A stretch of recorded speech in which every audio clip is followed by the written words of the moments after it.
Hello and welcome to the Royal Aeronautical Society International Women's Day. I'm so pleased to be joined by Celia Pelaz, Chief Operating Officer at Spire Global. Celia, thank you so much for joining me today. How are you?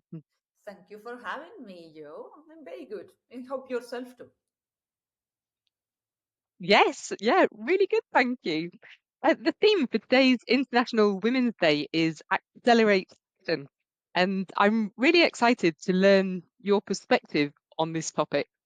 First of all, by way of introduction, I wondered, please could you tell me a bit about your role at Spire and what it was that attracted you to join this business? I am currently, since the beginning of the year, the Chief Operating Officer of Spire. So I am in charge of our business units with the sales and business development and the delivery.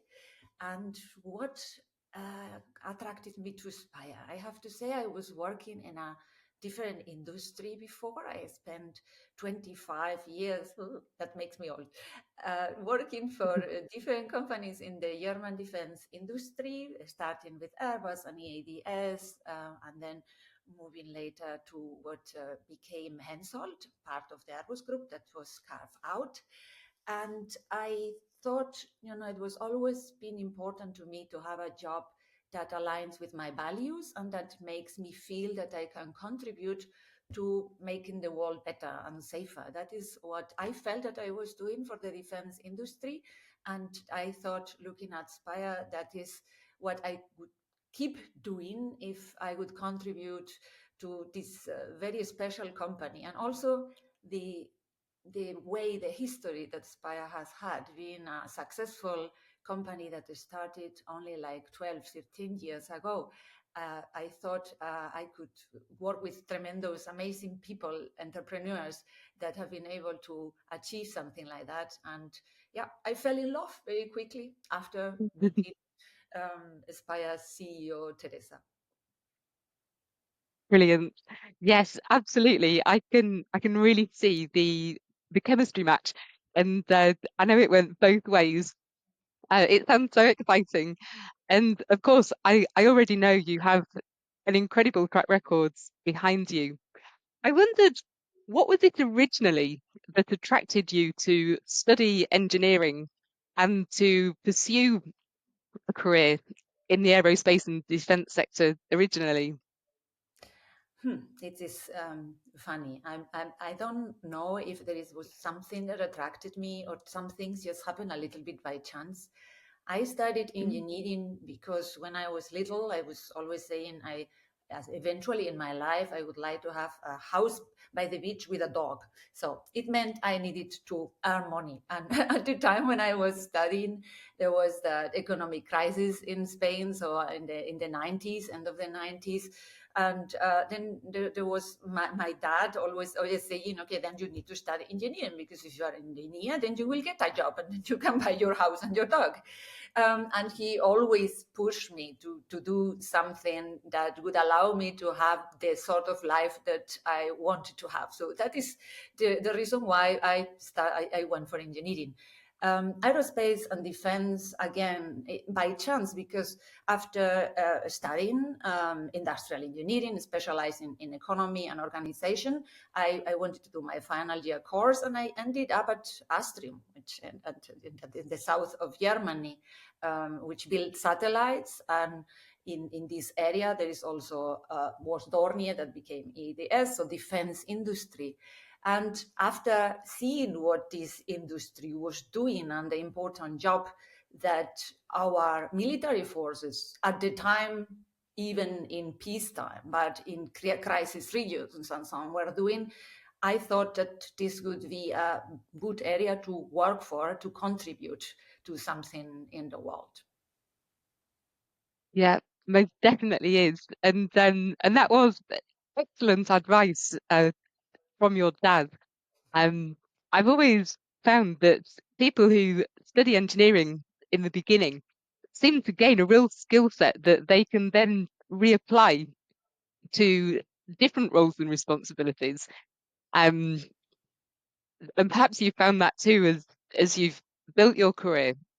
I wondered, as you've progressed through your career, do you think that being female has affected your experience of working in these sectors in any way? Of course, being female has affected my experience. To start with, when I studied, I don't know, we were maybe 5% women, and that's to say too much. I'm not even sure that we were five. So you already start, by choosing some studies like that to be part of an environment that is you are not the majority in that environment, and that affects you. It doesn't mean it's bad or it's good, but it's affects you. It's Mm, different.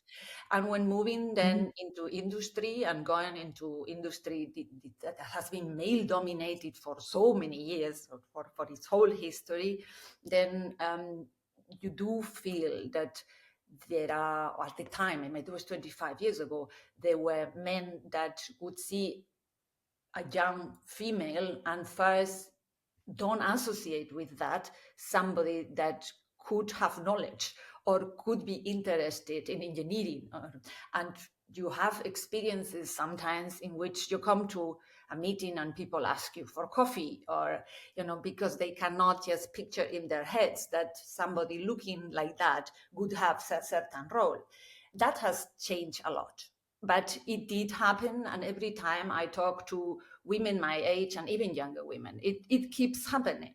So is it all bad? Absolutely not. And that is what I always did. I thought, um, well, the advantage is that I am recognized and I am remembered. So just mm, forget about the difficulties that this being female might give to you, and take the positive side, and use it in a certain way. It is also difficult for young men to create this respect and so on. So it comes a little bit with experience and so on. And every time I have shown, and this I see also with most girl and women that I talk to, that you show that you can do something, then everything changes. And nowadays, I think the situation is even different, because there are many, many, many more women in all jobs. And, which I found very good, the women that work in our industry, they also dress and look like women. While in the past, we try to sort of, look like the rest. And there would be darker colors and flat shoes. And now there is that, but there is also other options. So I enjoy that very, very, very much. And how I built my career, it was, at the beginning, I didn't think that I was going to go into management. I was proud enough to be an engineer and be working as an engineer for a company like Airbus, and thinking, well, there are so many clever people here. I'm not even knowing if I'm going to be at the necessary level to be working as an engineer here. But quite quickly, somehow, I realized that I enjoy taking responsibility, and that I enjoy being able to do things better.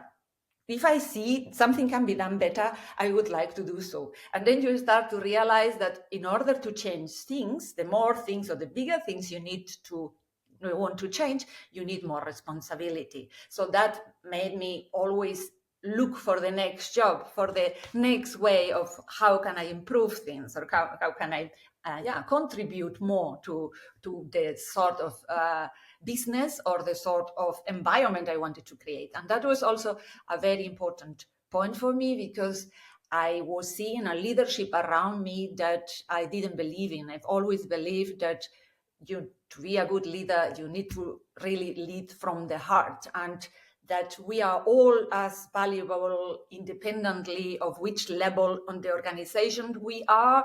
And I was confronted at the time with some managers that maybe wouldn't even say hello in the corridor. And I thought, I mean, this is something that it needs to change. It needs to change, and I'm going to change it. So I gave myself, this was an mm, inner motivation to be able to change that, and also to show that, yes, that women, and at the time I was always wearing heels for some reason, that mm, women with heels and blonde hair can also be clever and and lead and so on. So I gave myself this sort of motivation, and that is how I built my career, always looking at, okay, I need then the next responsibility if I want to achieve. I had always in my mind to have a position like I have today. So to run a business overall, then I will need to have done engineering, but also I probably will need to have done some sort of project management or sales or procurement. So yes, you need to build yourself to understand as many areas of a company, of a business that you can, so that later in life you can achieve a role in which you can then understand all the layers that you need in order to run a company. Yes, yeah, absolutely. And I really love how you've been true to yourself and proud of who you are. And this seems to really underpin your approach to working with other people at any level and in any function of the business. You've never lost sight of that, and actually, as you say, used it to your advantage in a nice way, treating other people well. And your career sounds fantastic. Uh, just in case there's people in the audience who don't know about the roles that you've done in the past, could you just give me a little summary of where you started and the roles that you've done since then? I started as an engineer, really as a system Yeah. engineer, working for ground stations for helicopters. Um, Hmm. and from the system engineering position, I moved to project management because, as mentioned, I guess I wanted to see a little bit more and understand a little bit Hmm. more of the business. I also did some sales, and I did this for like 10 years, like to build my career and Hmm. say, well, now I know that I can do stuff. I know I'm knowledgeable about this sort of business. And the core of everything, I would say it was project management. Then I thought, okay, if I want Hmm. to continue and grow, I will need also some different experience, bigger programs, maybe international programs. So I applied for a job in Hmm. Brazil and spent a couple of years there. So that to gain again a little bit more to my CV and to my experience. And when I came back, I started then to take more line management responsibilities, like leading bid management or portfolio management. All these was in this Airbus world at the time called Cassidian. And my career accelerated then a couple of years later. It was 2014, 15, when Airbus decided to sell part of their business, the defense electronics, and this part of the business was acquired by private equity, by KKR, and I was at the time in the management team of that business, and I had been leading the transformation of the division or the part of the business that was to be sold. So I was involved then in the carve out, in the creating the new company. I took more corporate roles like communications or strategy, M&A, and so on. And then, of course, with somebody or with a company that has been acquired by private equity, looking at how do you make this successful. We had a very wonderful strategy for growth that, of course, had a lot of speed and acceleration inside, and all that allowed me both to first take a role leading a part of the business, a big division, and show that you can grow a division from, I don't know, 150 million revenue to 400 million revenue over some years. So to experience really what it is to lead business and deliver, acquire and deliver. Hmm. And then I was nominated to be part of the management board of the company after that success had been proven. And that was Hmm. until mid last year, and then Spire came around. Yes, yes, fabulous. It's such an inspiring story, and I'm really heartened to hear about um how you have built your career as a female, a blonde female wearing heels, being true to yourself and treating other people well, leading from the heart. It's I'm sure a story that others in the audience will find very motivating. Um, I wondered, what would you say to other women who might be considering a career or progressing their careers in aviation, aerospace, and space? Is there any advice that you would give to them? Believe in yourself. know Mhm. that you are good enough, that you can make it. Don't stop at any obstacles. There will be obstacles there. There is obstacles for everybody, but just do it. Believe that you can do it because you can. And yeah, do it also for all of us, because I am fully convinced that we need more and more role models, more and more examples of women in leadership in aerospace and defense, so that when little girls are born and look at, what is it that I could do in my future, they also see examples of women in those positions and can also be free to choose what they really want to do. It is really a, a great area to work for. You are contributing to protecting our world, both in terms of security or in terms of sustainability, and creating a better future for all of us. So please come and work for the aerospace industry. Mhm. Brilliant. That's such good advice. Do you think anything needs to change within these sectors themselves in order to make change happen faster? I think that a lot has changed. I believe, Mhm. and I've been, as mentioned, working for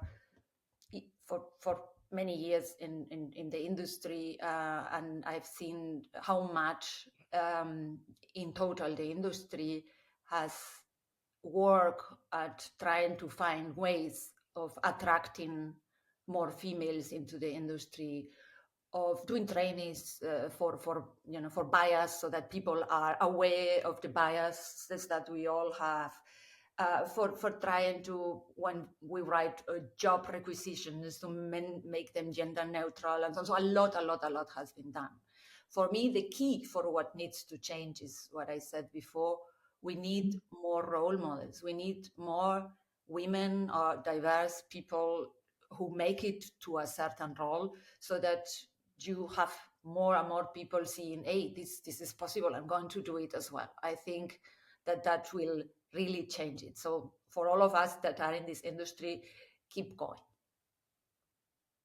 Brilliant. Yes, I absolutely agree. You can't be what you can't see, or it certainly makes it a little bit easier if you can see.